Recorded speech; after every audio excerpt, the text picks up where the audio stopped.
আমার সামনে এই ডেটন এসিটি ইনস্টল করা হচ্ছে বোলপুর বিশ্বভারতী বোটান 11। কাস্টমার এসিটির মধ্যে প্রবলেম দেয় যে এসিটি কাজ সকাল থেকে পুরোপুরি কুলিং করা বন্ধ করে দেয়। প্রবলেম শোনা মাত্র এসির আউটডোরে এসে দেখি এসির আউটডোরের মধ্যে 3টে টার্মিনাল রানিং স্টার্টিং কমন 3টে টার্মিনাল পুরো জ্বলে পড়ে আছে, যার ফলে এসির কম্প্রেসার আর অন হয় না। এসির কম্প্রেসারকে বলা হয় এসির একটা হিটপিণ্ড, যেটা কিন্তু অন না হলে এসি কুলিং করা অসম্ভব।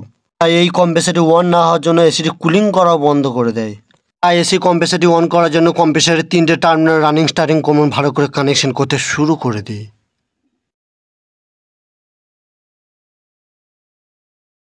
তো এসিটি কম্প্রেসার 3টে টার্মিনাল রানিং স্টার্টিং কমন 3টে টার্মিনাল লাগানোর পর এসিটি অন করা হলো। তো এসিটি কুলিং করতে শুরু করে দিয়েছে। আর অ্যাম্পিয়ারটা দেখায় 7 অ্যাম্পিয়ার নিচে 6.7 অ্যাম্পিয়ার 7 এবং এসিটি কুলিং করতে শুরু করে দিয়েছে।